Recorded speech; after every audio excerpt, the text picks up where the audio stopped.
Sometimes the hardest part of losing everything isn't the divorce itself. It's facing what you left behind long before. Miles Trenner, 54 and newly single, drove up to the old cabin in the Cascades one last time. His ex-wife wanted it sold.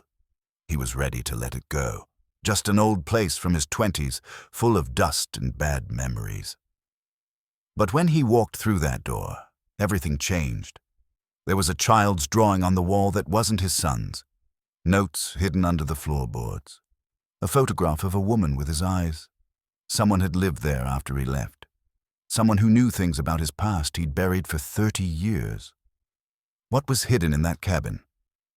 Before we jump back in, tell us where you're tuning in from, and if this story touches you, make sure you're subscribed, because tomorrow I've saved something special for you.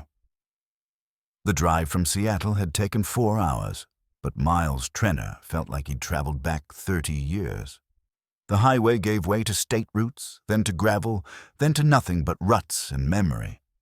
He'd made this trip exactly once since 1994, and that was only because his lawyer needed photographs for the asset inventory during the divorce proceedings. He'd sent Tom instead. Couldn't face it himself. Now, sitting in his truck with the engine ticking cool in the October air, Miles stared at the stack of papers on the passenger seat. Divorce decree. Property settlement. Sandra's signature in black ink. His in blue. 28 years of marriage reduced to 14 pages of legal language and a list of who got what. The cabin, this cabin, had been item 17 on the division of assets. Sandra's lawyer had been insistent. Liquidate, split the proceeds, move on. Miles had agreed without argument. What did he care about some half-collapsed timber shack he hadn't visited in 3 decades? Let it go. Let all of it go. But something had changed in the 6 weeks since the decree was finalized. Maybe it was the emptiness of his Seattle apartment, the way sound echoed in rooms that used to be full of family. Maybe it was his son Jake's voice on the phone, distant and formal, calling him Miles instead of Dad now. Maybe it was just the weight of 54 years pressing down on a man who'd spent most of his life building things, bridges, buildings, a career, only to watch his actual life crumble like poorly mixed concrete. He'd called the realtor 3 times to schedule the appraisal. Each time he'd hung up before completing the appointment. Finally, he'd decided to drive up himself, take his own pictures, see what needed to be cleared out before putting it on the market. Just practical steps. Nothing emotional about it. The cabin looked worse than he remembered. The roof sagged on the western side, where a winter's worth of snow had pressed down year after year with no one to shovel it clear. One of the front windows was broken, probably from a thrown branch or a curious bear. The stairs leading to the narrow porch had rotted through in places, and moss grew thick on the north-facing walls. 30 years of neglect showed in every weathered board and rusted nail. Miles had bought the place in 1993 for $8,000 from a man who'd inherited it and wanted nothing to do with mountain property. Back then, Miles was 24, fresh out of college with an engineering degree and a head full of romantic notions about living close to nature. He'd spent 2 summers here, working seasonal jobs in town and spending his evenings on that porch, watching the sun drop behind the peaks. Those were good years, simple years, before he'd understood what real life required. He grabbed his duffel bag from the truck bed and approached the cabin carefully, testing each step before putting his weight down. The door hung crooked on its hinges, swollen from moisture. He had to shoulder it open, and when he did, the smell hit him first. Dust and mildew, old wood and rodent droppings. The interior was dim, the broken window providing the only light. Miles stood in the doorway and let his eyes adjust. The main room was smaller than he remembered. A wood stove sat cold and dark in the corner. A table, 3 chairs, a counter that had once held a camp stove and a few dishes. The back room, barely big enough to call a bedroom, was visible through an open doorway. Everything was coated in dust. Spider webs draped from the ceiling beams like abandoned curtains. This was what his marriage had ended over, in part. Not just the cabin, but what it represented. Sandra had known about it, of course. He'd mentioned it early in their relationship, back when they were dating and everything seemed worth sharing. "I used to have this place in the mountains," he'd said, and she'd smiled and said it sounded romantic. But over the years, it had become something else, a symbol of the life he'd lived before her, a place he kept but never visited, a secret he maintained simply by never mentioning it. During the divorce proceedings, Sandra's lawyer had made much of it. Mr. Trenner maintained a separate property for 30 years without his wife's knowledge. That wasn't quite accurate. Sandra had known, but it sounded damning in a courtroom. It sounded like he'd been hiding something. Maybe he had been, just not what they thought. Miles set his duffel on the floor and pulled out his phone. No service, as expected. He'd have to drive back down the mountain if he needed to make calls. He'd brought supplies for 2 days, food, water, a sleeping bag, a lantern. Enough time to sort through whatever was here, take photos, and make a plan. He started with the main room, pulling open drawers and cabinets. Most were empty except for mouse droppings and the papery remains of wasp nests.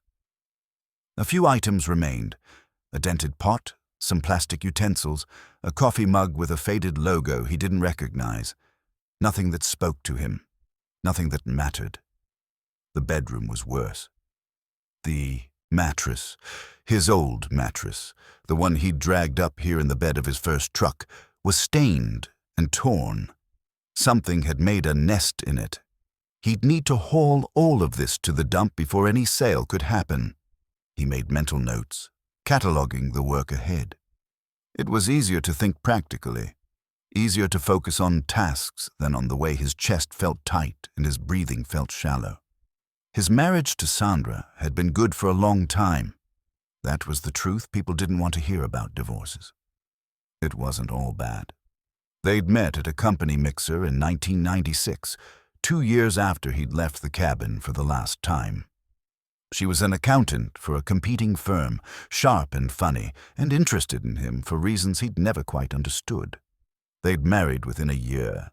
Jake was born 2 years after that. The early years were busy. Good busy.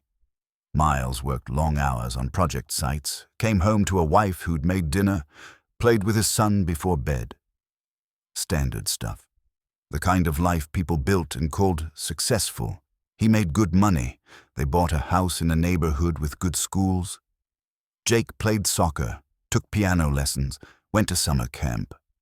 Sandra's career advanced. They took vacations to Hawaii, to Disneyland, to national parks, where Miles pointed out geological formations and Sandra rolled her eyes affectionately. When had it changed?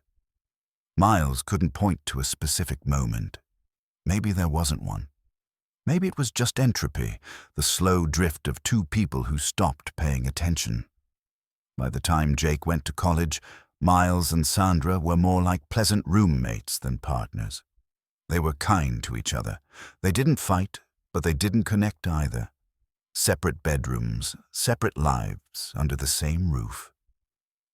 The divorce had been Sandra's idea, finally voiced after Jake graduated and took a job in Portland. "What are we doing, Miles?" she'd asked one evening over dinner. "We're not happy. We haven't been happy in years." He'd wanted to argue, but he couldn't. She was right. So they'd hired lawyers, divided assets, and signed papers. Civilized and cold. Jake had taken his mother's side, which hurt more than Miles wanted to admit. Not that there were dramatic scenes or accusations. Just distance, a pulling away. Jake returned calls after 2 days instead of 2 hours. Visits became rare. The last time Miles had seen his son was 4 months ago, a brief lunch where Jake spent most of the time checking his phone. 26 years old, working in tech, dating someone serious. A whole life Miles barely knew about. Miles shook himself from the thoughts and returned to searching the cabin. He checked the wood stove, pulling open the door to find ancient ash and what looked like the remains of burned paper. Nothing salvageable. He moved to the small closet, finding only wire hangers and more dust. That's when he saw it. Just a corner, really, sticking out from beneath a loose floorboard near the closet. He knelt down, the wood creaking under his knees, and worked the board up with his fingers. It came away easily, revealing a gap about 6 inches deep. Inside was paper. He pulled it out carefully, expecting it to crumble, but it was surprisingly intact, protected from moisture by the elevated floor. A child's drawing, done in crayon. A cabin, this cabin presumably, with its characteristic steep roof and small porch. 3 stick figures stood in front of it. 2 tall ones, 1 small. The sun was drawn in the corner, yellow with rays shooting out like a child's first attempt at light. At the bottom, in careful block letters, "Love Em." Miles stared at it. Em. The name meant nothing to him. He flipped it over, looking for more information, and found a date written in adult handwriting. February 1995. February 1995. Miles had been in Seattle by then, nearly 6 months into his new job. He'd left the cabin behind in August of 1994, never to return. But someone else had been here. A child had drawn this picture, a child named Em. His hands started to shake slightly. He set the drawing aside and reached back into the gap under the floorboard. There was more. A small toy truck, red metal faded to pink. A hair clip with a plastic flower, and beneath those items, tucked against the beam, a photograph. The photo was faded but clear enough. A woman, young, maybe early 20s, with dark hair pulled back in a ponytail. She was sitting on the cabin's porch steps, the same steps he'd just climbed. In her arms was an infant wrapped in a yellow blanket. The woman was smiling, but her eyes looked tired.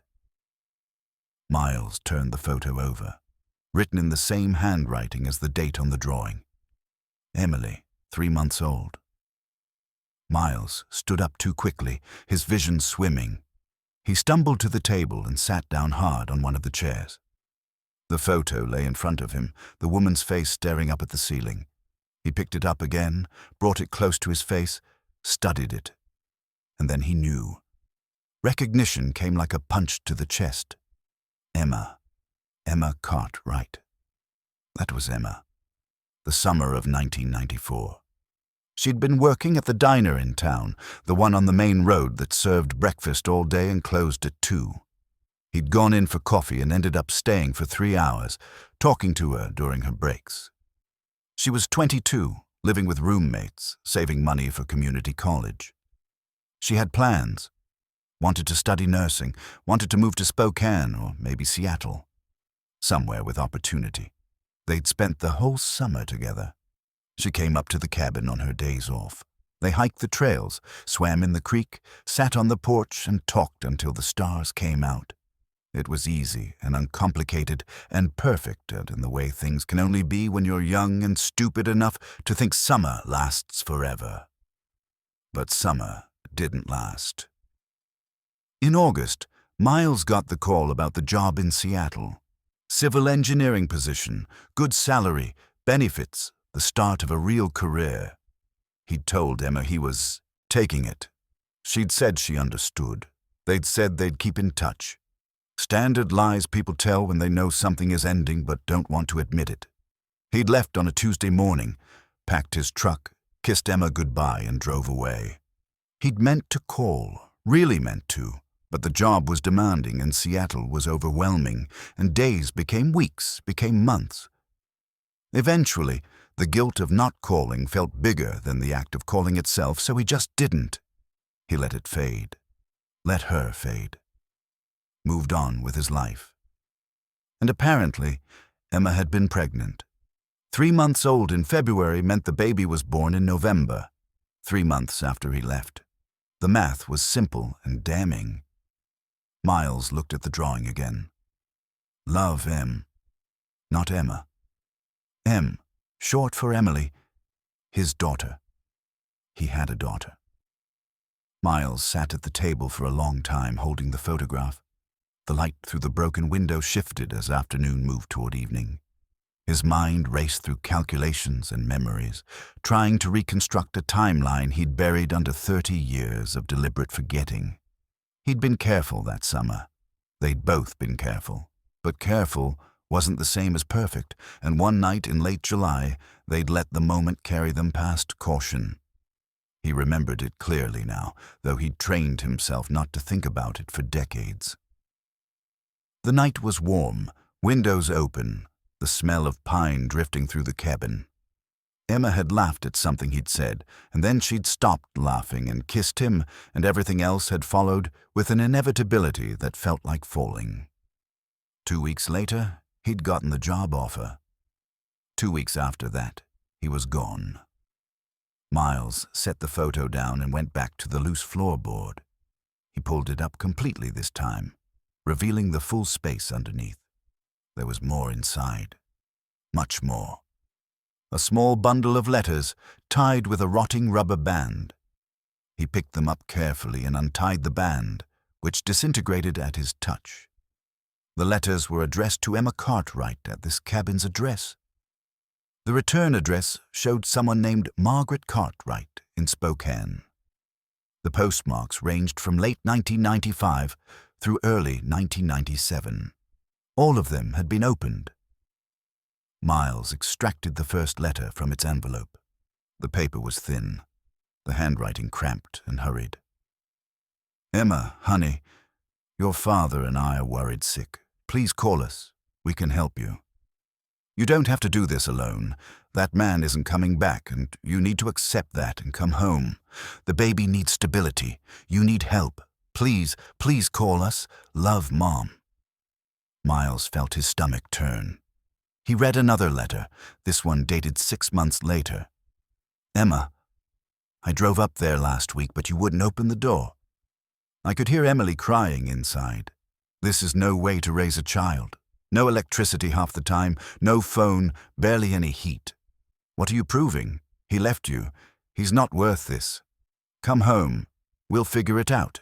Your father has forgiven you for everything. Just come home. Mom." And another, dated December 1996. "Emma, we haven't heard from you in 4 months. Are you alive? Is Emily okay? I'm begging you to at least let us know you're safe. If you won't come home, at least go to town and call me. Please. Mom." Miles read through all 7 letters. Each one was a variation on the same theme. Emma's mother pleading with her to leave the cabin, to come home to Spokane, to accept help. Emma's father apparently willing to forgive whatever rift had occurred. And beneath it all, the clear implication, Emma was waiting for someone who wasn't coming back. She was waiting for him. Miles pushed back from the table and stood up, his legs unsteady. He walked to the broken window and stared out at the trees. The sun was lower now, painting everything in golden light that would have been beautiful if he could feel anything but horror. She'd been here. Emma had lived here with their baby daughter. Through winters that got down to 10 below, with no electricity, he'd never bothered to have it run up this far from the main road. No phone, just a wood stove, a hand pump for water, and whatever she could carry up the mountain. And she'd done it for years. The letters proved it, at least until late 1997. Why hadn't she contacted him? He'd left her his work number, the name of the company in Seattle. She could have called. She could have told him. Unless... Miles walked back to the floorboard cache and searched more carefully. Behind the letters, wedged against the back, was a small spiral notebook. He pulled it free and opened it to the first page. It wasn't a notebook. It was Emma's journal, or part of one at least. Just a dozen pages, the rest torn out or lost. The first entry was dated November 20th, 1994. "Emily is 2 days old. I can't believe she's real. She's so small and perfect and mine. Miles doesn't know yet. I called his office yesterday, but they said he's in training for 2 weeks and not taking personal calls. I left my name, but I don't know if he got the message. I'll try again next week. I want to tell him in person, not over the phone.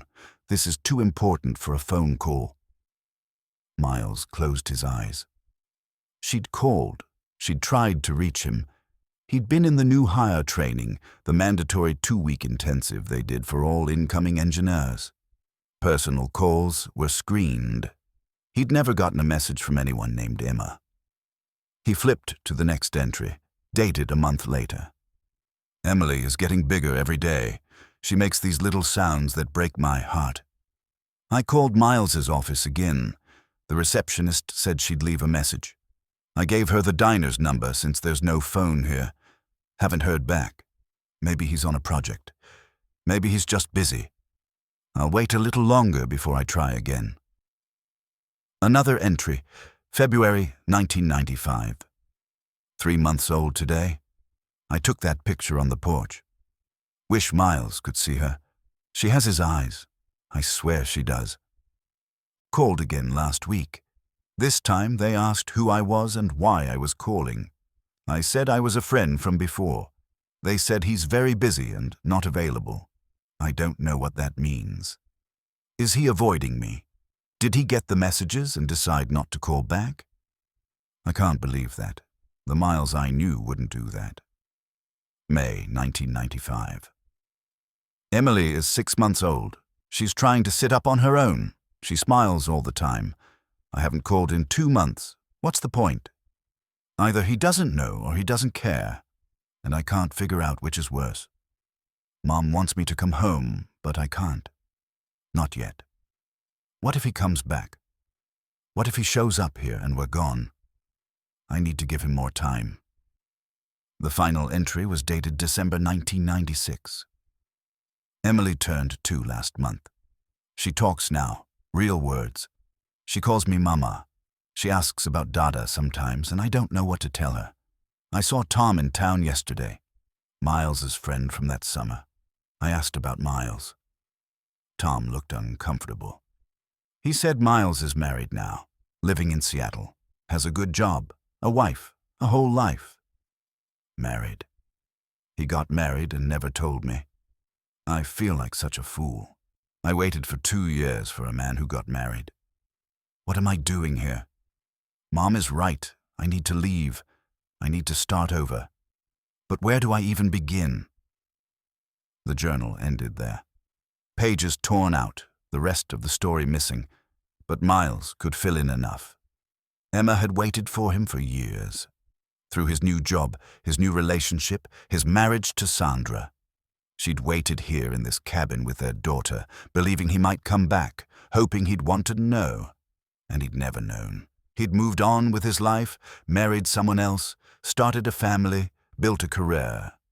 All while Emma struggled alone in a freezing cabin with no power and a baby who had his eyes.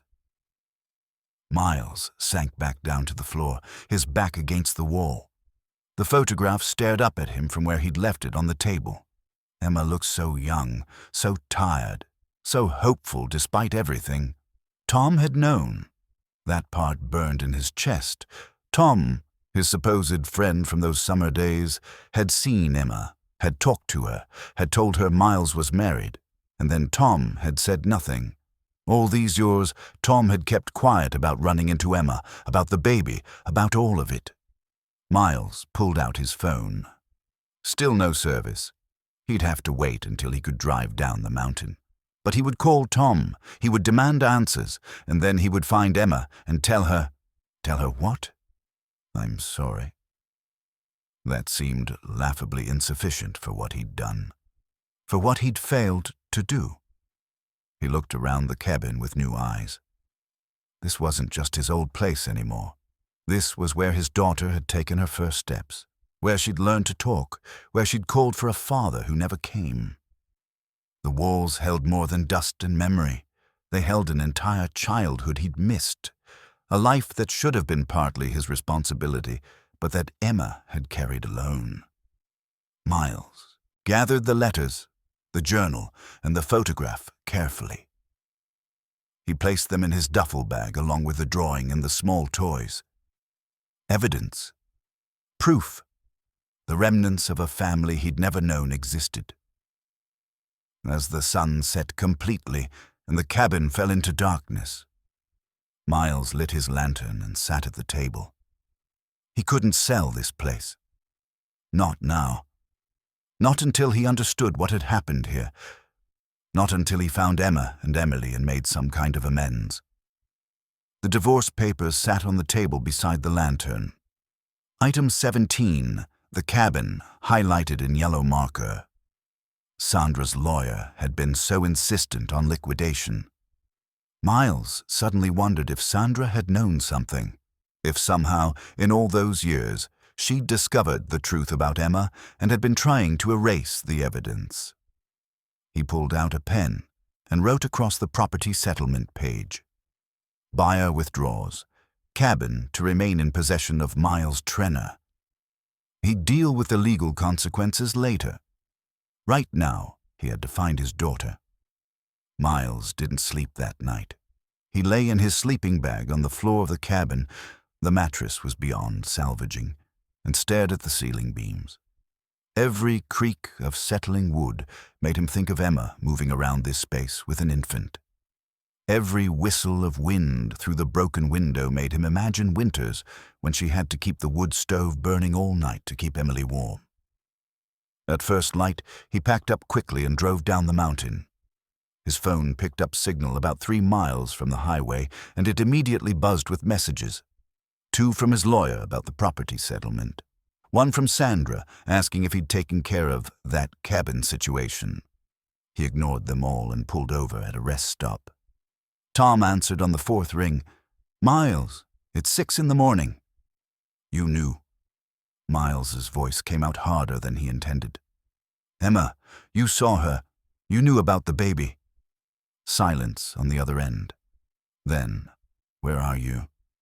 "That doesn't matter. Tell me what you know." Another pause. Miles heard Tom moving around, probably getting out of bed, trying to wake up enough for this conversation. "I saw her once.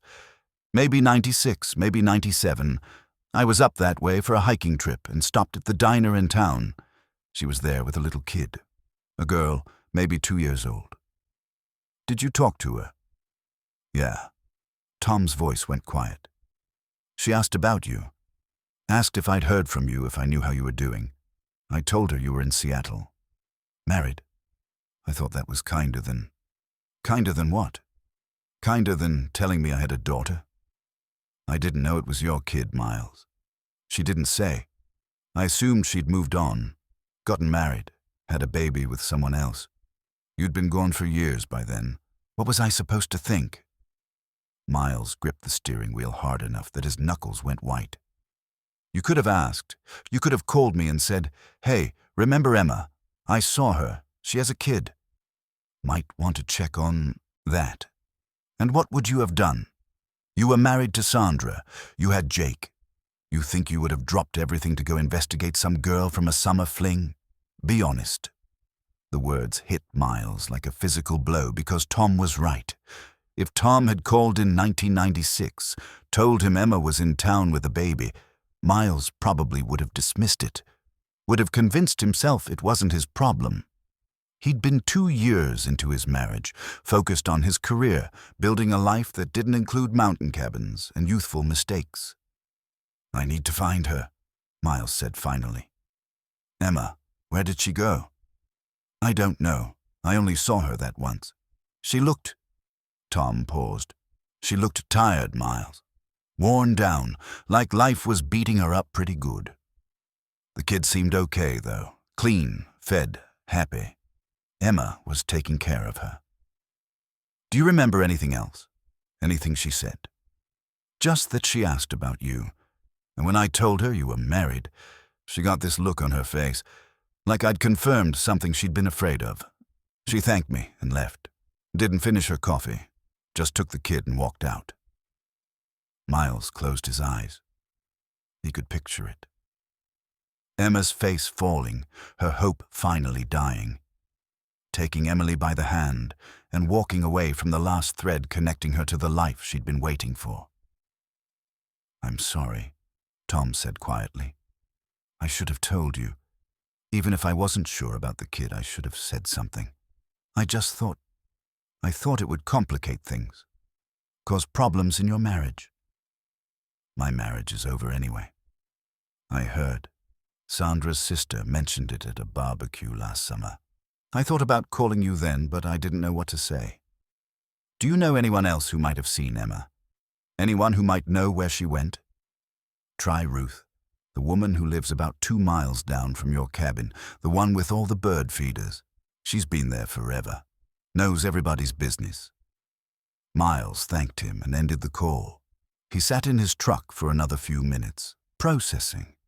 The morning sun was fully up now, traffic starting to build on the highway. Normal people going to normal jobs, living normal lives. Miles felt untethered from all of it. He drove to the nearest town with a library and spent 3 hours on their public computers. Emma Cartwright. He searched every variation he could think of. Social media, white pages, public records. Nothing. Or rather, too much. Dozens of Emma Cartwrights, none of them the right age or location. He tried searching for birth records. Washington State required a fee and processing time for official documents, but he could see basic information. Emily Cartwright, born November 18th, 1994, at St. Vincent Medical Center in Cascade County. Mother, Emma Rose Cartwright.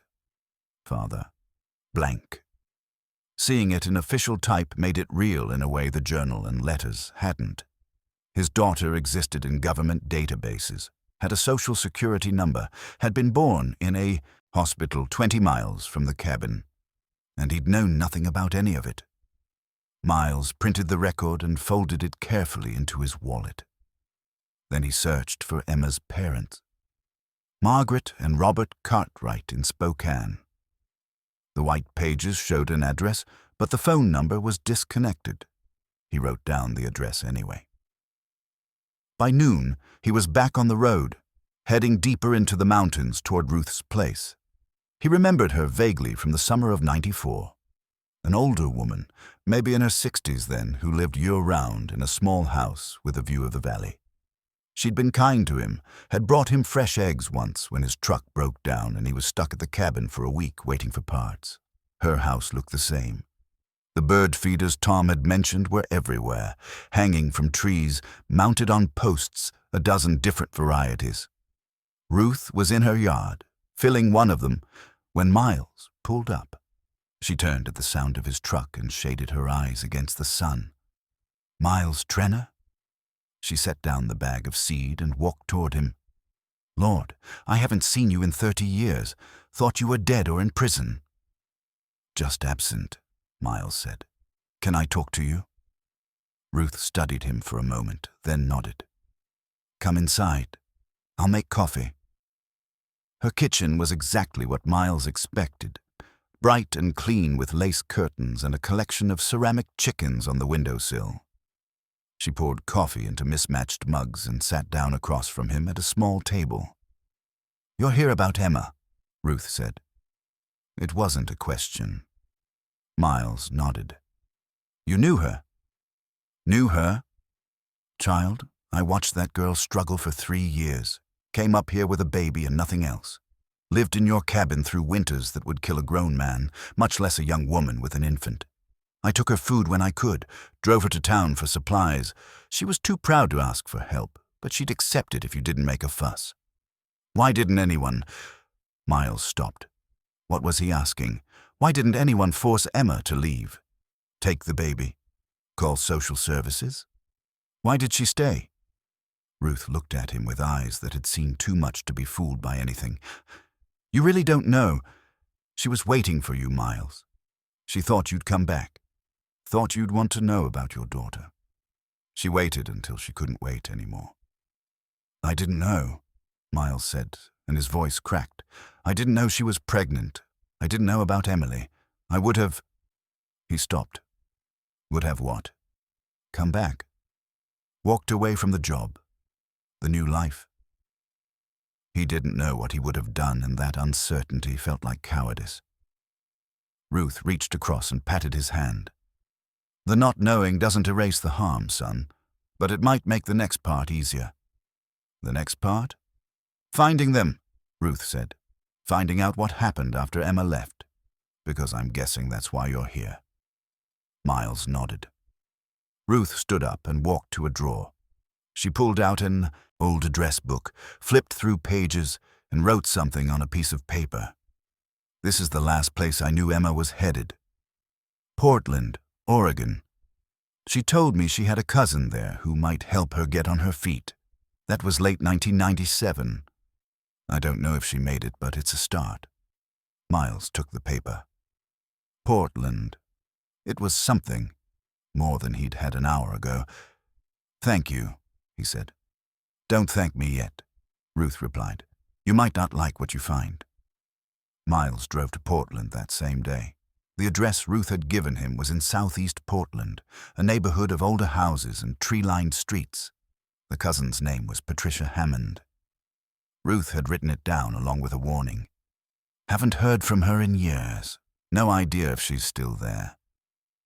The house was a modest bungalow with peeling paint and an overgrown yard. Miles sat in his truck across the street for 10 minutes, working up the courage to knock on the door. What would he say? Hi, I'm looking for a woman I abandoned 30 years ago and the daughter I didn't know I had. It sounded insane even in his head. Finally, he got out and walked up the cracked concrete path. The doorbell didn't work, so he knocked. No answer. He knocked again, louder. Still nothing. He was about to leave when the door opened a crack, held by a chain. What do you want? The voice belonged to a woman, maybe 60, with gray hair and suspicious eyes. I'm looking for Patricia Hammond. Who's asking? My name is Miles Trenner. I'm trying to find Emma Cartwright. Ruth, a woman who lives in the Cascades, said Emma might have come here in the late 90s. The woman's expression shifted slightly. Recognition, maybe, or wariness. Emma's not here. I know. I just need to know if she came here, if you know where she went after. Why? It was a fair question. Miles took a breath. Because I'm Emily's father, and I didn't know she existed until 3 days ago. The woman stared at him for a long moment. Then she closed the door. Miles heard the chain slide off, and the door opened fully. Come in. Patricia Hammond's living room was cluttered but clean. Photos covered every surface. Family pictures, children at various ages, weddings, graduations. She gestured for Miles to sit on a worn couch and took the armchair across from him. Emma came here in December of 97, Patricia said without preamble. She was desperate, had a 3-year-old and about $200 to her name. I let her stay in my spare room. She got a job waitressing, saved money, tried to get back on her feet. How long did she stay? About 2 years. Emily started kindergarten here. Emma was doing okay, considering. She was working 2 jobs, taking night classes to finish her GED. She was trying. Patricia paused, her expression softening. She talked about you sometime. About that summer. She said you were the only man she'd ever loved. The words were like nails driven into Miles' chest. He couldn't speak, Patricia continued. In 99, she met someone, a guy named Rick. He seemed nice at first. Steady job, nice to Emily. Emma thought maybe she could have a normal life, you know. They got serious fast. He wanted to get married. Did they? No. Rick found out about you, about how Emily was born. He said he didn't want to raise another man's kid. Gave Emma an ultimatum. Give Emily up for adoption and start fresh with him or he was done. Patricia's voice went hard. Emma told him to go to hell, threw him out that same night. Good, Miles said quietly. Maybe. But it broke something in her. She started withdrawing, got depressed, lost one of her jobs because she kept calling in sick. The other job wasn't enough to cover rent. By early 2000, she was struggling to keep food on the table. Why didn't she ask for help? Call her parents? Patricia shook her head. Pride. Same thing that kept her in that cabin for 3 years. She'd already asked them for so much and been refused so many times. Her father disowned her when she got pregnant. Called her a whore, said she'd made her bed. Her mother tried to help in secret, but eventually she stopped too. Emma was on her own. Miles felt sick. Emma's father had disowned her because of him, because of a pregnancy Miles should have been there for. What happened next? She moved out of my place in spring of 2000. Said she needed to figure things out on her own. She got a cheaper apartment in a worse neighborhood. I tried to keep in touch, but she pushed me away. I saw her maybe twice over the next few years. She looked worse each time. Thinner. Sadder. Emily was growing up sweet and smart, but you could tell things were hard. Patricia stood up and walked to a bookshelf. She pulled down a photo album and flipped through it. Here, this is from Emily's first day of kindergarten. Emma brought her by so I could take a picture. She handed Miles the photo. Emily was 5 years old, wearing a purple backpack that was too big for her small frame. She was smiling, showing a gap where she'd lost a tooth. Behind her, Emma stood with her hand on Emily's shoulder. Emma looked exhausted, but proud. Miles stared at the photo, his daughter at 5. He'd missed it all. The first day of school, the lost tooth, all of it. Can I? His voice broke. Can I have a copy of this? Patricia nodded. I'll make you one before you leave. Do you know where Emma went after 2000? Different apartments around Portland. I lost track. I tried calling the number I had for her in 2002, but it was disconnected. I drove to her last known address, but the landlord said she'd moved out months before. Left no forwarding address. And you never heard from her again? Patricia's expression changed. Something flickered in her eyes. Grief, maybe, or regret. I did hear from her. Once, in March of 2003. She called me from a hospital. She had pneumonia. Bad. She wanted me to take Emily if something happened to her. Miles's heart stopped. What do you mean if something happened? Emma died, Miles. March 15th, 2003. She was 31 years old. Patricia's voice was gentle but firm. The pneumonia got too bad. She'd been sick for weeks but couldn't afford to miss work. Couldn't afford a doctor. By the time she finally went to the hospital, her lungs were full of fluid. They tried everything, but it was too late. The room spun. Miles put his head in his hands.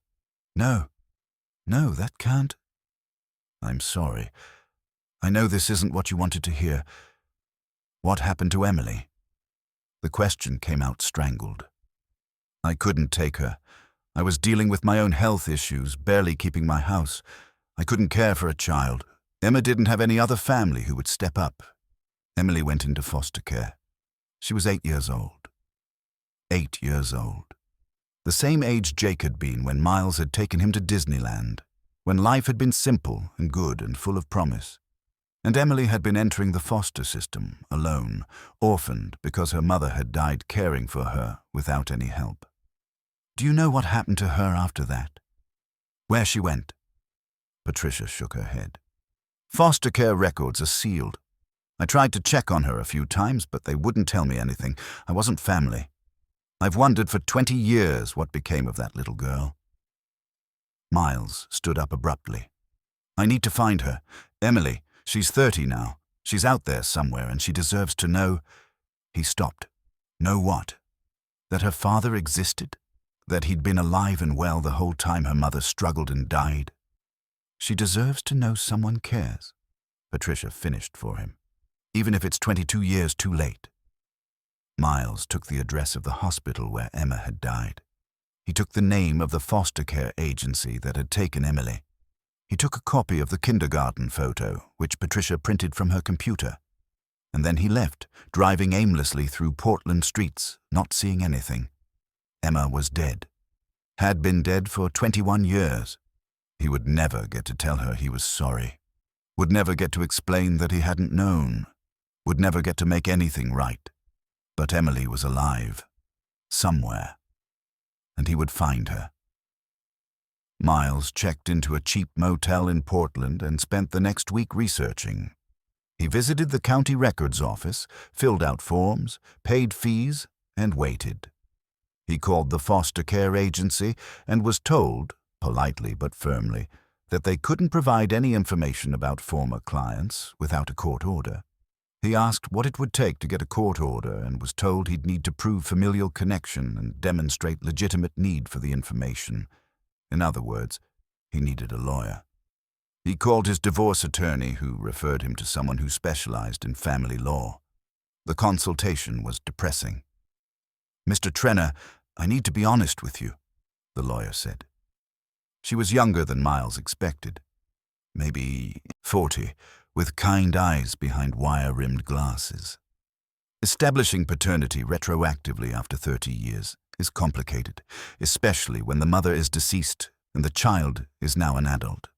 What exactly is your goal here? "I just want to find my daughter. I want her to know I exist." "And then what? Have you thought about what happens after you find her? She's 30 years old. She's had a whole life without you. You showing up now might not be welcome." Miles had thought about that. Had thought about little else during the sleepless nights in the motel. "I know. But she still deserves to know. She deserves to know her father didn't abandon her on purpose." The lawyer nodded. "Okay. We can petition the court for access to foster care records. We'll need to submit DNA evidence proving paternity. Do you have anything of Emily's? Hair, clothing, anything with biological material?" Miles thought of the cabin, the toy truck, the hair clip. Would those still have usable DNA after 30 years? He mentioned them to the lawyer. "Maybe," she said. "It's worth trying. We'll also need to file for a posthumous paternity test using your DNA and any records from Emily's birth. The hospital might have archived blood samples from newborn screening. It's a long shot, but possible. The process would take months and cost thousands of dollars." Miles said yes to all of it. He drove back to Seattle to get his affairs in order. His apartment felt emptier than ever. The divorce had left him with the basics: a bed, a couch, a TV he never watched. The walls were bare. It looked like a place where someone was passing through, not living. He hadn't talked to Jake since before the cabin trip. That needed to change. He called his son 3 times before Jake finally answered. "Hey, Dad." Jake's voice was cautious. "Jake, I need to talk to you about something. Can we meet for dinner?" "I'm pretty busy this week. Please, it's important." They met at a restaurant halfway between Seattle and Portland, neutral territory. Jake arrived 15 minutes late, wearing expensive jeans and a button-down shirt that probably cost more than Miles's entire outfit. His son looked good, healthy, like life was treating him well. They ordered, made small talk. Jake talked about his job, some project involving artificial intelligence and data analysis that Miles only half understood. Miles talked about work, about the projects he was managing, about nothing important. Finally, over dessert, Miles said, "I found something at the cabin." Jake set down his fork. "The cabin Mom wanted you to sell?" "Yes.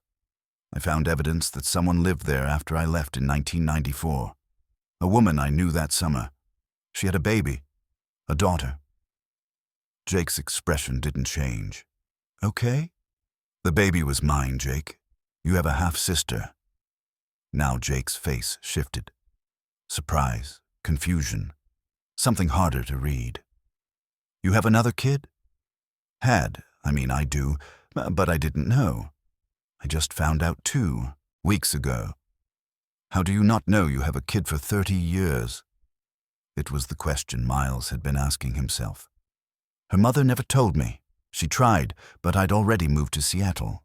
I was unreachable. By the time I could have known I was with your mom, and then you were born and... So you're saying you knocked up some woman and ghosted her?" Jake's voice went cold. "I didn't know she was pregnant." That's not really better, Dad. Miles accepted the judgment. It was fair. You're right. It's not. But I'm trying to find her now. My daughter, your half-sister. Her name is Emily. She's 30 years old. Does Mom know about this? Not yet. Jake laughed, but there was no humor in it. Oh, man.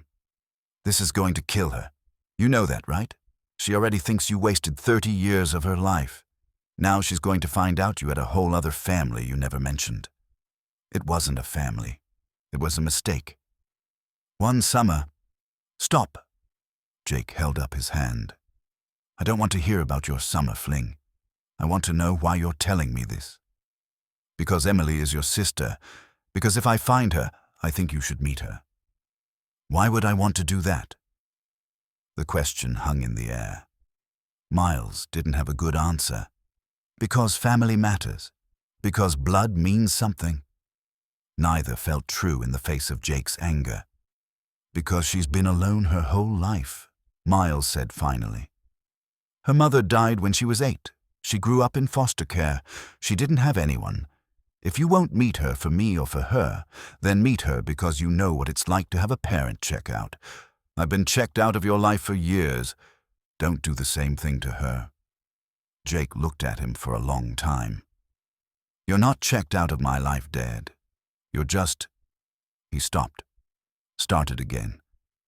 You were always there physically, at school events, at soccer games, but you were never really present.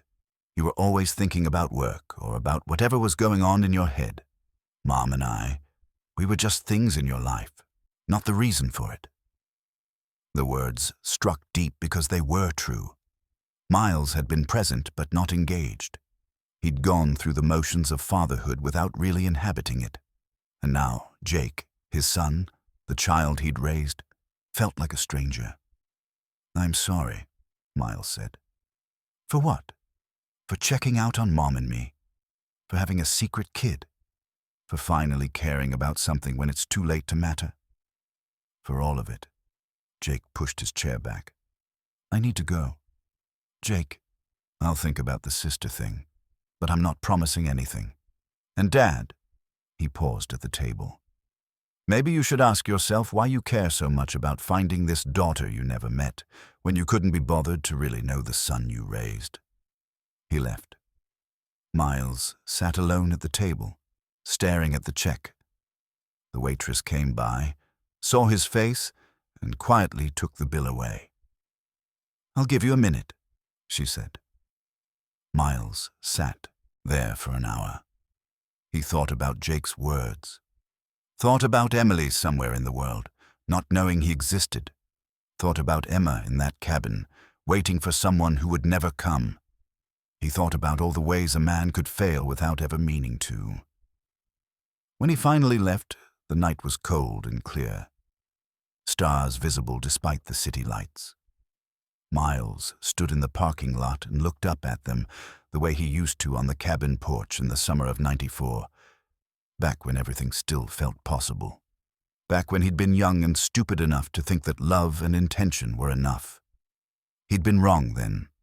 He was trying not to be wrong now. But wrong or right, he would find Emily.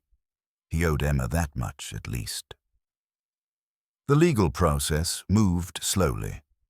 Miles spent 3 months going through motions, filing paperwork, waiting for court dates. His lawyer managed to get a sample from the hospital's archived newborn screening records. Emily's blood from 1994, stored in some climate-controlled facility for 3 decades because regulations required it. Miles provided his own DNA sample. The paternity test came back with 99.9% certainty. Emily Cartwright was his biological daughter. It should have felt like victory. Instead, it just made everything more real, more painful. Sandra called him in January. He'd been avoiding her, letting her messages pile up unreturned. But she was persistent, and finally, he answered. Miles, what's going on? My lawyer says you're fighting the property settlement. You agreed to sell the cabin. Plans changed. What does that mean? He could have lied, could have said he decided to keep it for sentimental reasons, but he was tired of lies, even lies of omission. I found something there. Someone lived in that cabin after I left in 1994. So? What does that have to do with... It was Emma, a woman I dated that summer before I moved to Seattle. She was pregnant when I left. She had a baby.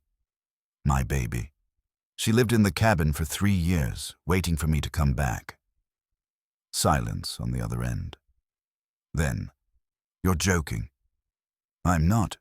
Her name was Emily. Is Emily. She's 30 years old now. I have a daughter, Sandra." More silence. Miles could hear Sandra breathing, could almost hear her processing this information. When she finally spoke, her voice was different, harder. "You knew." "What?"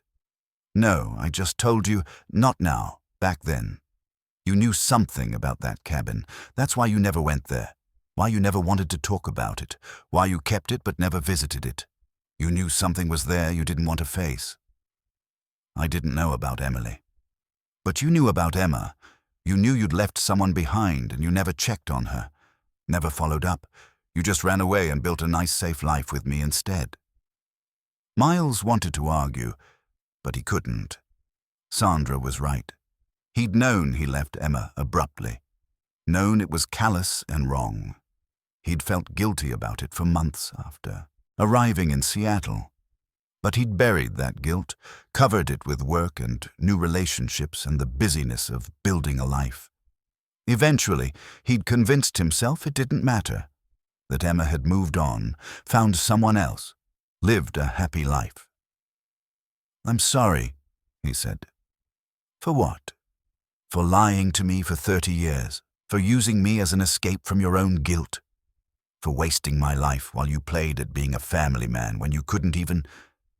She stopped. He heard her take a breath, forcing composure. "I want the divorce finalized. I want this over. Keep your damn cabin. Keep your secrets. I don't want any part of it anymore." She hung up. Miles sat with the phone in his hand, feeling the weight of another relationship destroyed by his failures. His lawyer called in March with news. The court had granted access to Emily's foster care records. Miles drove to the county office and sat in a beige waiting room until a clerk brought him a file folder. Inside were documents spanning 10 years. Placement records, school transcripts, caseworker notes. The story of Emily's childhood reduced to bureaucratic language and official stamps. She'd been placed with 3 different families between ages 8 and 13. The first family kept her for 2 years. The case notes described Emily as quiet, withdrawn, grieving the loss of her mother. She had trouble sleeping, nightmares, difficulty connecting with the foster parents. At age 10, she was moved to a second family. That placement lasted 3 years. The notes were more positive. Emily is excelling academically. She has expressed interest in science and nature. Foster parents report she spends much of her time alone, reading or exploring the nearby woods. She remains emotionally guarded, but is making progress. At 13, she was moved again. This family kept her until she aged out of the system at 18. The case notes described increasing independence, good grades, plans for college. Emily has demonstrated remarkable resilience. Despite early trauma, she has developed into a self-sufficient young woman with clear goals. She has been accepted to community college with a partial scholarship. Miles read through it all twice. School photos were attached to some of the reports. Emily at 10, looking solemn in a school photo. Emily at 13, her face beginning to lose its childish roundness. Emily at 17, days before aging out, looking determined and alone. The records included a contact preference form Emily had filled out at 18. Under willingness to be contacted by biological family, she had checked yes and written a note. "If my biological father is looking for me, I would like to know." Miles's hands shook reading it. She'd been 18 when she filled this out. 12 years ago, she'd wanted to be found, and he hadn't even been looking. The current address listed on her last record was outdated, but it gave him a direction. She'd been in Eugene, Oregon, attending community college. Miles drove down and spent a week tracing her steps. The college had records of her attendance from 2012 to 2014. She'd studied environmental science and transferred to a 4-year university after earning her associate degree. The university was in Bend, Oregon, Central Oregon University. Miles made the drive, walked into the registrar's office, and was told they couldn't provide information about alumni without permission. But he sweet-talked a sympathetic secretary, who eventually confirmed that Emily Cartwright had graduated in 2017 with a degree in environmental science. Do you know where she went after? For work. The secretary shook her head. We don't track that, but she was involved with the environmental club. They might have stayed in touch with her. Miles found the faculty advisor for the environmental club, a professor of ecology who remembered Emily well. Smart young woman, passionate about conservation. She wrote her senior thesis on reforestation in the Cascades. The professor pulled up old files on her computer. Here it is. Sustainable timber harvest and reforestation in the Cascade Mountain Range. She did field work for it, spent weeks in the mountains collecting data. Do you know where she ended up working? I wrote her a recommendation for a position with the Forest Service. I think she got it. Bend office, if I remember correctly. Miles left with the information written carefully in his notebook. Emily worked for the Forest Service. She studied the Cascades, the same mountains where she'd been born, where her mother had waited for Miles to return. It felt like something more than coincidence. He called the Bend office of the Forest Service and asked for Emily Cartwright. The receptionist put him on hold.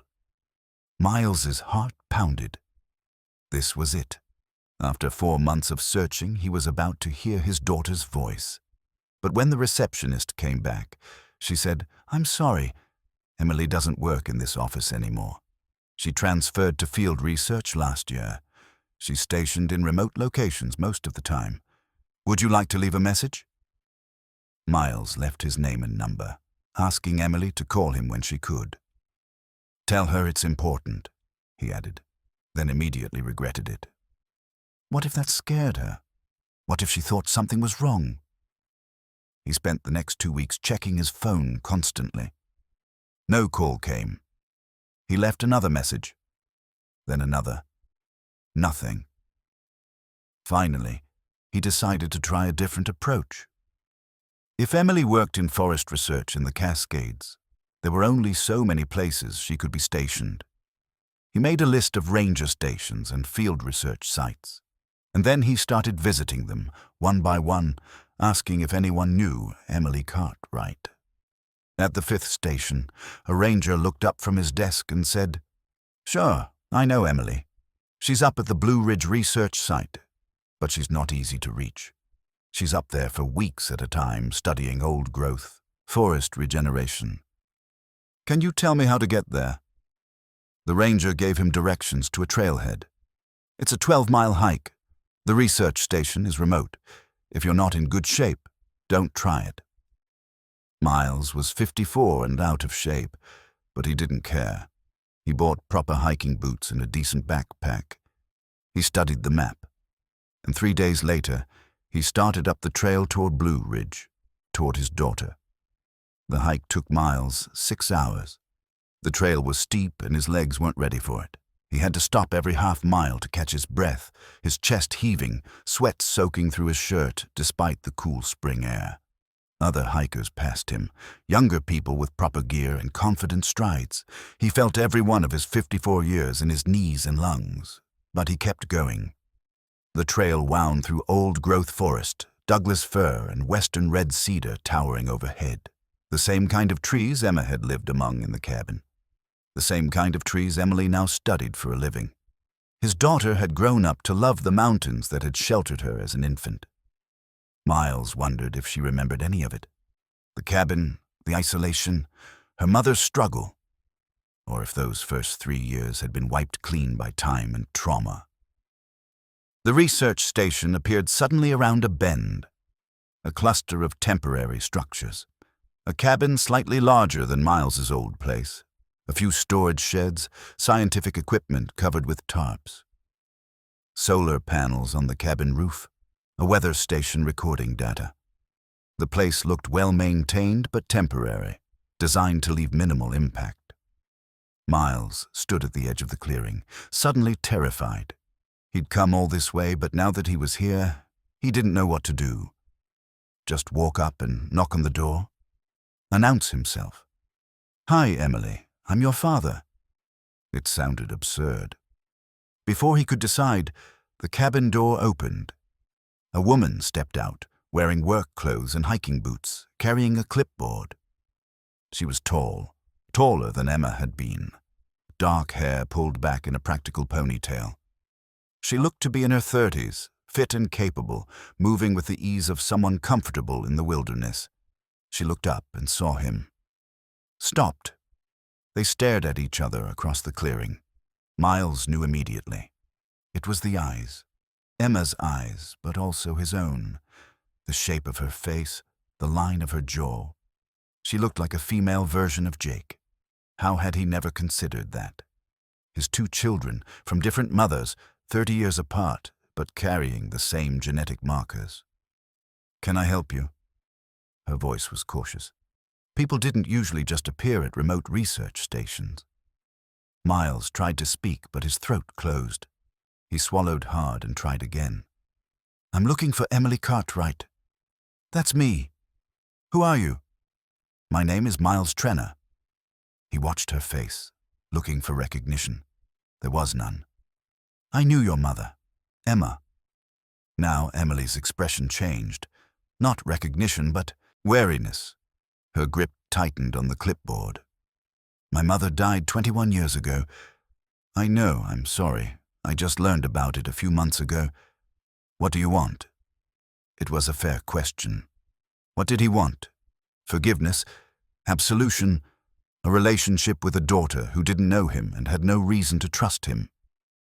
"I found something," Miles said. "At an old cabin I used to own in the Cascades. Your mother lived there after I left. With you. I didn't know. I swear I didn't know about you until I went back there this past fall." Emily set down her clipboard carefully on the porch railing. "You're him. You're the father she waited for." "Yes."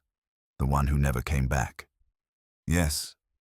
Emily walked down the steps and crossed the clearing. She stopped about 10 feet away from him, studying his face. "You look older than I thought you would." "I'm 54.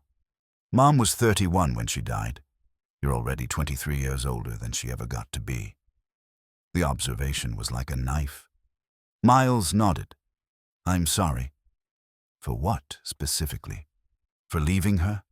For not checking on her? For living a nice life while she struggled in poverty? For missing my entire childhood? I want to know what you're sorry for." Miles took it. Deserved it. All of it. For being careless and selfish. For not being there when you needed me. For not even knowing you existed. She tried to find you, you know. Called your office multiple times. Left messages. But you were too busy or too important to call back some girl from a summer fling. I never got the messages. I was in training. Don't. Emily held up a hand. Don't make excuses. You could have found her if you'd wanted to. You knew where she was. You chose not to reach out. She was right. He'd known the cabin was there. Known Emma might still be around. He'd chosen not to check because it was easier. Because he'd moved on and didn't want complications. "You're right," he said. "I should have tried. I should have cared enough to try." Emily looked at him for a long moment. Then she turned and walked to a nearby log. Sat down. Miles took it as permission and sat on a rock across from her. "I found your mother's journal," Miles said. "Part of it, anyway. Pages from when you were a baby. She wrote about calling my office. About waiting for me. She kept a journal." Emily's voice softened slightly. I never knew that. Just a few pages. The rest were torn out or lost.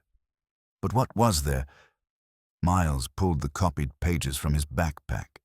He'd had them photocopied, afraid of losing the originals. She loved you so much. Every entry talked about you. Your first smile, the way you grabbed her finger, how she stayed up all night just watching you sleep. Emily took the pages and read them slowly. Miles watched her face, saw emotions flicker across it. Grief, longing, something that might have been tenderness. When she finished, she folded them carefully and handed them back. "Can I keep, these?" she asked quietly. "Of course. They're yours. Everything I found is yours." "What else did you find?" Miles told her everything. The letters from her grandmother, the photographs, the child's drawing, the toy truck. He told her about Emma's death, about the foster care records, about the months he'd spent tracking her down. Emily listened without interrupting. When he finished, she said, "I knew about you. Not your name, but I knew my father existed somewhere. Mom talked about you sometimes. She said you were kind and funny. She said you loved the mountains. She said you left for a job and she never heard from you again. She never told you she tried to contact me." "No?" She always made it sound like she chose not to reach out, like she decided it was better to do it alone than to burden you with a responsibility you hadn't asked for. Miles felt his chest constrict. Even in her absence, Emma had protected him, had let him off the hook for a choice he'd never been given the opportunity to make. "I would have come back," he said. "If I'd known, I would have." "Would you?" Emily's gaze was direct. "Really? You were 24 with a good job and a whole life ahead of you. You think you would have given that up for a girl you spent one summer with and a baby you didn't plan for?" It was the question Miles had been asking himself for months. The honest answer was, he didn't know. He wanted to believe he would have done the right thing. But the man he'd been at 24, ambitious, self-focused, eager to escape his small-town roots, might not have. "I don't know," he admitted. "I'd like to think I would have, but I can't say for certain." Emily nodded, something like respect flickering across her face. "At least you're honest." They sat in silence for a while. A breeze moved through the trees, carrying the smell of pine and damp earth. Somewhere nearby, a bird called, a varied thrush, its haunting whistle echoing through the forest. "I look for you sometimes," Emily said finally, "in my work. When I'm mapping old growth patterns, looking at how forests regenerate after disruption, I think about how Mom and I lived in that cabin in the forest.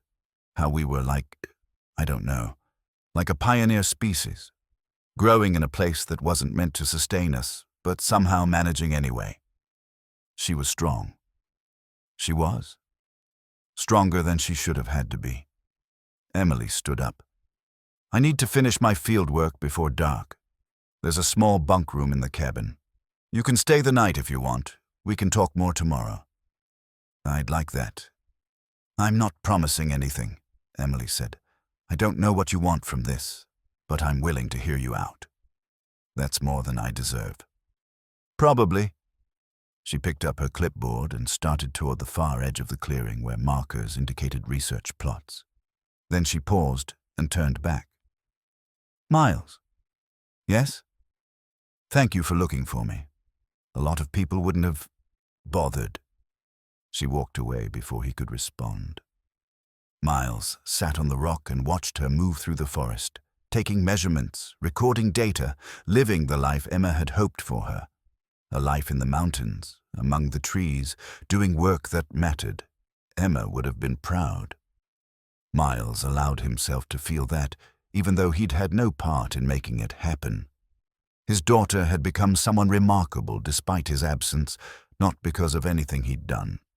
That night, lying in the narrow bunk in Emily's research station, Miles thought about all the ways a life could diverge from what you expected. He'd planned for a career, a family, a comfortable middle-class existence. He'd gotten all of that. But he'd also lost all of that because he'd been too afraid to look back at what he'd left behind. Emily had never had the luxury of looking away. She'd been forced to confront loss and hardship from age 8, and somehow she'd turned that into purpose. Miles closed his eyes and prayed, something he hadn't done in years, that Emily would give him a chance, not to be her father. He hadn't earned that, just to be someone in her life, someone who cared, someone who would finally show up. Miles stayed at the research station for 3 days. Emily went about her work during the daylight hours, measuring tree growth, taking soil samples, recording data in waterproof notebooks.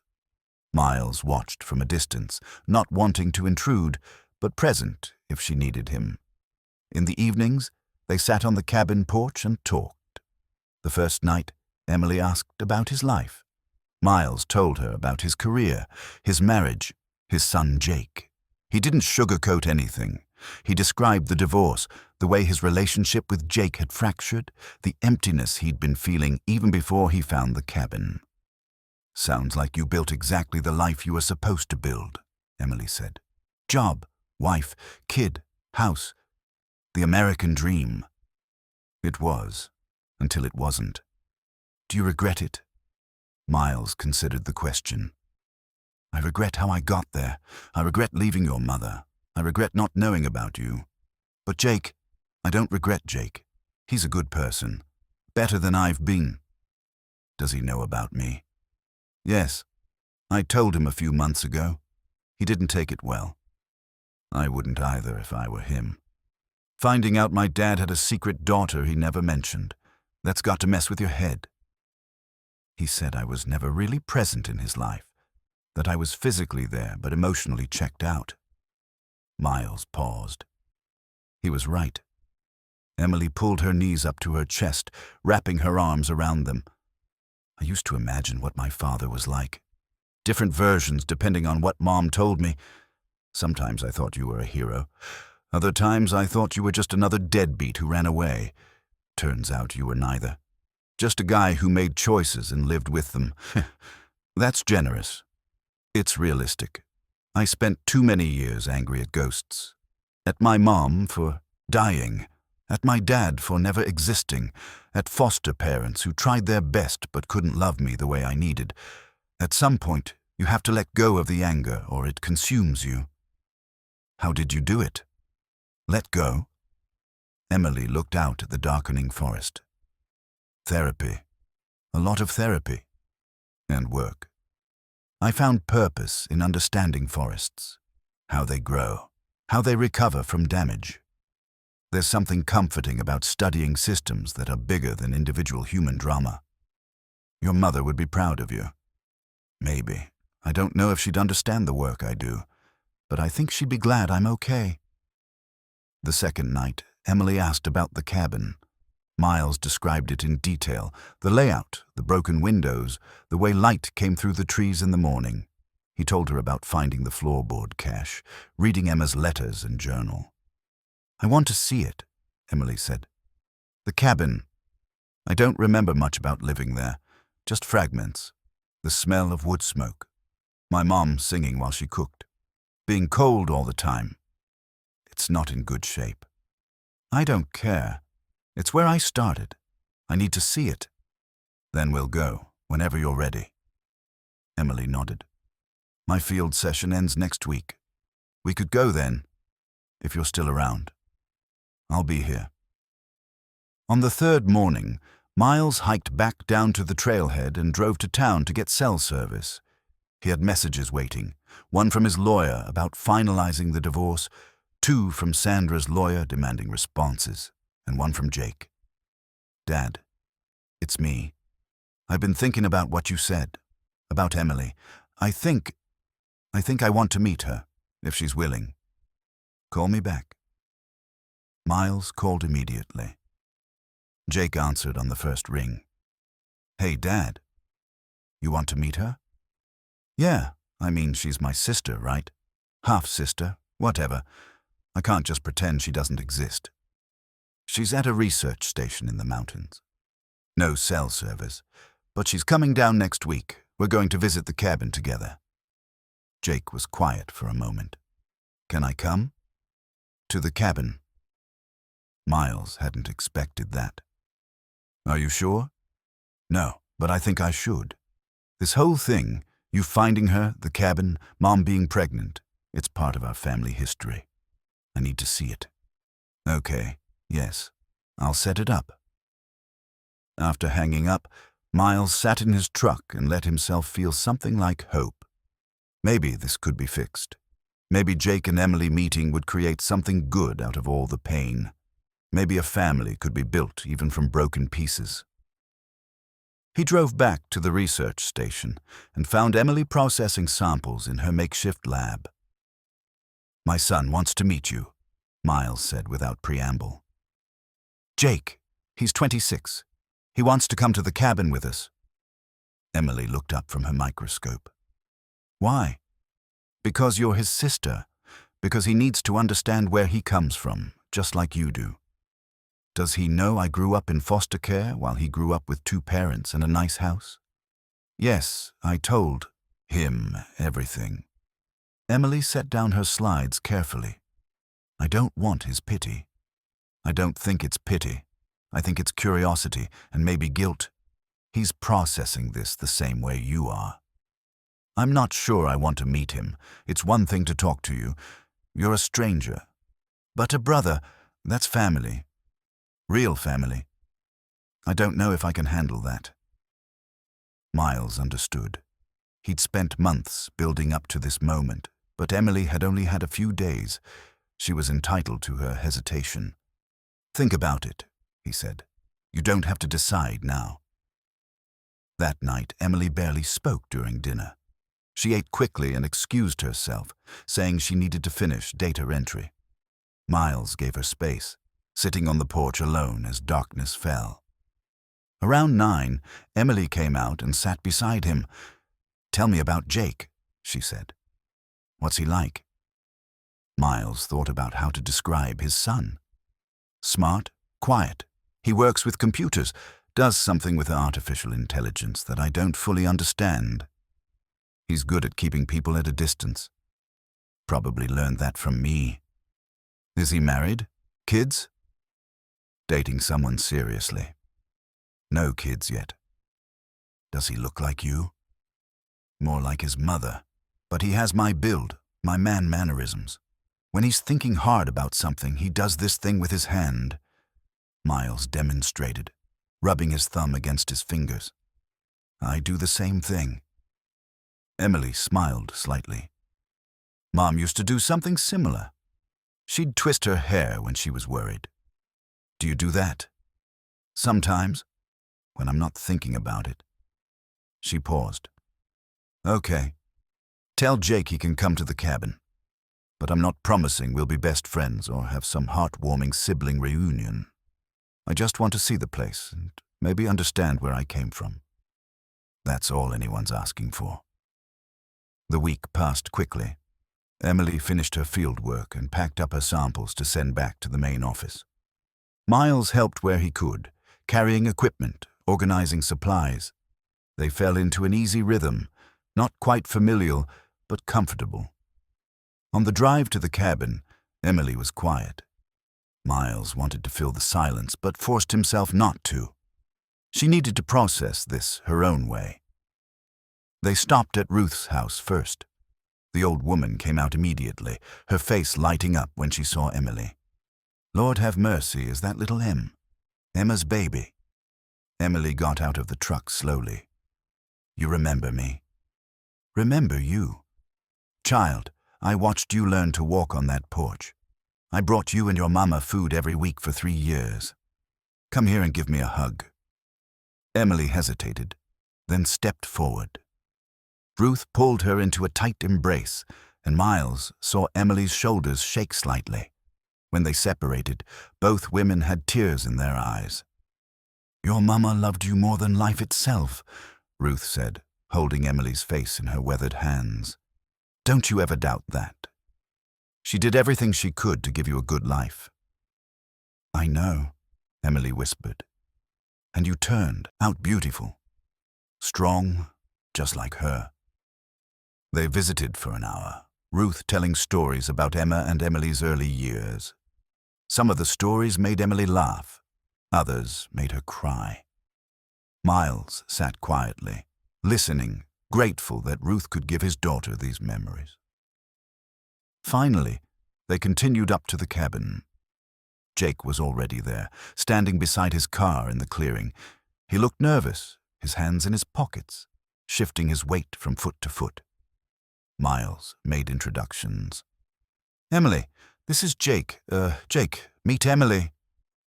They stared at each other for a long moment. Then Jake said, "Hi." "Hi," Emily replied. And just like that, Miles's two children stood together for the first time in their lives, 30 years and one broken family between them.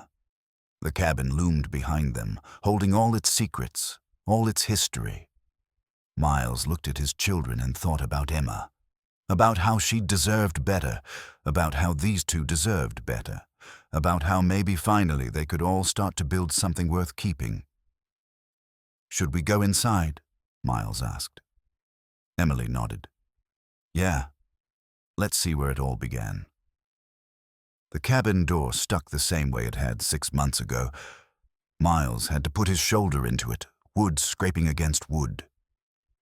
The sound echoed in the clearing. Emily stood behind him, Jake beside her. Neither of them moved to help. They were waiting, letting Miles open this door to the past. Inside, everything was as Miles had left it. The broken window, the dust, the cold stove. But now, with Emily here, the space felt different. This wasn't just an abandoned building anymore. This was where a mother had raised a daughter against impossible odds, where a family had existed in the margins of his life. Emily stepped inside slowly, her eyes moving across the room. She walked to the wood stove and touched it with one finger. "I remember this," she said quietly. "Mom would let me feed sticks into it, small ones I could carry. She'd tell me I was helping keep us warm." Jake stood in the doorway, not entering. Miles turned to him. "You okay?" "This is where she lived, with a baby." Jake's voice held disbelief. "There's no electricity, no running water. How did she survive?" "The same way people have survived in places like this for centuries," Emily said. "You adapt. You endure. You do what you have to for the people you love." She moved to the bedroom, disappeared inside. Miles heard her moving things, the creak of floorboards. When she emerged, she was holding something, a small wooden box Miles hadn't seen before. She opened it carefully. Inside was a collection of items: a pacifier, yellowed with age, a tiny sock, a hospital bracelet that read, "Baby Girl Cartwright," and beneath those, a folded piece of paper. Emily unfolded it and read silently. Her hands began to shake. She read it again, then looked up at Miles with an expression he couldn't quite read. "What is it?" he asked. "A letter. From my mom. To me." Emily's voice was thick. "She wrote it before she died. Patricia, her cousin, told me there was one, but I never found it. She must have left it here, in case I came back." "What does it say?" Emily read aloud, her voice breaking on some words. "My dearest Emily, if you're reading this, it means I'm gone and you've come back to where we started. I want you to know that every day with you was worth it. Every cold night, every struggle, every moment of fear, worth it because I had you. I need to tell you about your father. His name is Miles Trenner. I met him in the summer of 1994 and I loved him with everything I had. He didn't know about you. I tried to tell him, but he'd moved on with his life and I didn't want to burden him with a responsibility he never asked for. I want you to know it wasn't his fault. It was just the way things happened. If you ever find him, don't be angry. Be curious. Ask him about the mountains, about the stars, about the things we loved. He's part of you, just like I am. And you are the best part of both of us. I love you forever and always. Mom. The silence that followed was absolute. Emily folded the letter carefully and held it against her chest. Tears streamed down her face, but she made no sound. Miles felt like he'd been punched. Emma had written that, had absolved him even in death, had protected him from Emily's anger even when she had every right to let that anger burn. She'd loved him enough to spare him her daughter's rage. I don't deserve that, Miles said. I don't deserve her kindness. No, Emily agreed, wiping her eyes. You don't. But she gave it to you anyway. That's who she was. Jake finally stepped inside the cabin. He walked to Emily and stood beside her. Can I see it? Emily hesitated, then handed him the letter. Jake read it, his expression shifting from skepticism to something softer. When he finished, he looked at Miles. She really didn't blame you, Jake said. Even after everything. She should have. I blamed me. But she didn't. And maybe that matters more. Emily took the letter back and carefully placed it in the wooden box with the other mementos.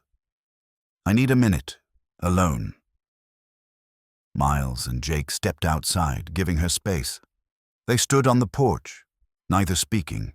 From inside, they heard Emily moving around, her footsteps on the old floor. After a few minutes, she came out holding the box. I want to restore this place, she said. The cabin. I want to fix it up and keep it as a memorial to my mom. To what she survived, to what she built here. Miles nodded. I'll help. Whatever you need. Me too, Jake added quietly. Emily looked at both of them. This doesn't make us a family, not yet. Maybe not ever, but it's a start. A start is enough, Miles said. Emily sat down on the porch steps, right where Emma had sat holding infant Emily in that old photograph. She opened the box again and took out each item, examining them in the fading light. The pacifier, the sock, the hospital bracelet, the letter, her inheritance, her history, her beginning. They stayed at the cabin until dark. Emily walked the perimeter, touching trees, examining the old wood pile where Emma must have split logs every fall. Jake explored the interior, taking photos on his phone of the stove, the broken window, the worn floorboards. Miles sat on the steps and watched his children move through this space, each of them processing history in their own way. As the sun set, Emily came back and sat beside Miles. Jake joined them, sitting on the other side. The three of them looked out at the forest, at the same view Emma had seen every day for 3 years. I need to tell you something, Emily said. I looked you up years ago, when I was 19. I found your LinkedIn profile, saw pictures of you at company events, saw photos of Jake at his high school graduation that you'd posted. I saw your whole life laid out in digital form. Miles turned to her. Why didn't you reach out? Because I didn't want to ruin it. You had a family, a son who seemed happy, a wife who smiled in pictures. I thought if I showed up, I'd destroy all that. I'd be the reminder of a mistake you'd made, the evidence that you weren't the good man your family thought you were. But I wasn't that good man. I was just pretending to be. Maybe. But I didn't know that then. I just knew I didn't want to be the person who broke up someone's family. Jake spoke up. You wouldn't have broken it up. It was already broken. My parents stayed together because it was easier than facing the truth. I knew it. They knew it. We all just pretended it was fine. How long did you know, Miles asked, that you and Mom weren't happy? Since I was about 12. You slept in separate rooms. You barely talked except about logistics. Sometimes I'd catch Mom crying in the kitchen late at night. She'd say it was allergies or that she was just tired. But I knew. I'm sorry. You shouldn't have had to see that. I'm not telling you this to make you feel guilty. I'm telling you because Emily needs to understand. She didn't ruin anything. It was already ruined. We just kept the facade going for a few more years. Emily looked at Jake. What do you want from this? From meeting me?" Jake thought for a moment. "Honestly, I don't know. A sister, maybe. Someone who understands what it's like to have Miles as a father." He said it without malice, just stating a fact. "What's it like?" Emily asked. "Having him as a father?" He was there, but not there. Physically present, but emotionally absent. He showed up to school plays, but couldn't tell you what the play was about afterward. He taught me how to ride a bike, but never asked me what I was afraid of. He was... Jake paused, searching for the right word. Performative. He did the things fathers are supposed to do without actually engaging with the person he was doing them for. Miles wanted to argue, but Jake was right. He'd performed fatherhood without inhabiting it. He'd gone through the motions while keeping his heart carefully protected. "That's what I was afraid of," Emily said. "That I'd find you and you'd be the same with me. That you'd show up and act interested but not actually care." "I care," Miles said. "I know I have no right to, and I know it's 29 years too late, but I do care." "Why? Because I'm your daughter? Because DNA says you should? Or because you actually want to know who I am?" It was a fair question. Miles had been asking himself the same thing for months. At first it was guilt. "I found out about you and felt horrible about what happened to Emma. But now..." He paused, trying to articulate something he barely understood himself. "Now I want to know you because you're remarkable. You survived things I can't imagine. You built a life and a career doing meaningful work. You became someone worth knowing, despite having every excuse not to. That has nothing to do with me, and everything to do with you." Emily was quiet for a long time. Then she said, "I can't promise I'll ever call you Dad. That word belongs to a relationship we don't have." "I understand. But I'm willing to try knowing you, as Miles, as the person who gave me half my DNA and who loved my mother once, as someone who, despite everything, came looking for me when he didn't have to."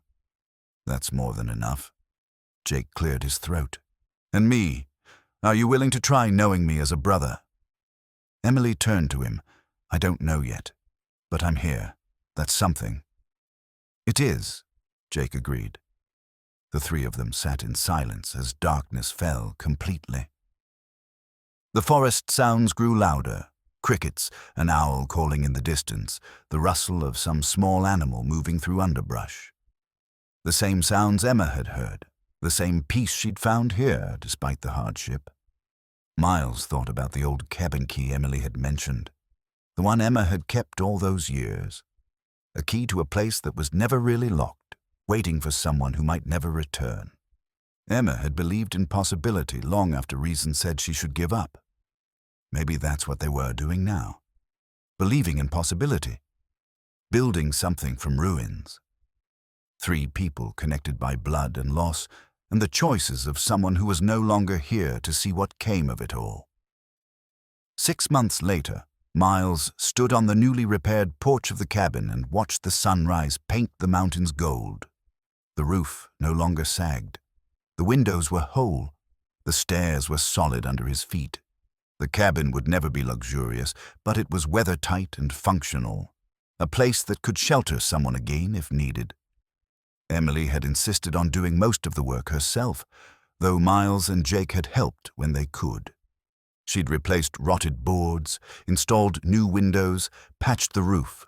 She'd approached it the way she approached her research, methodically, carefully, respecting what came before while making it viable for the future.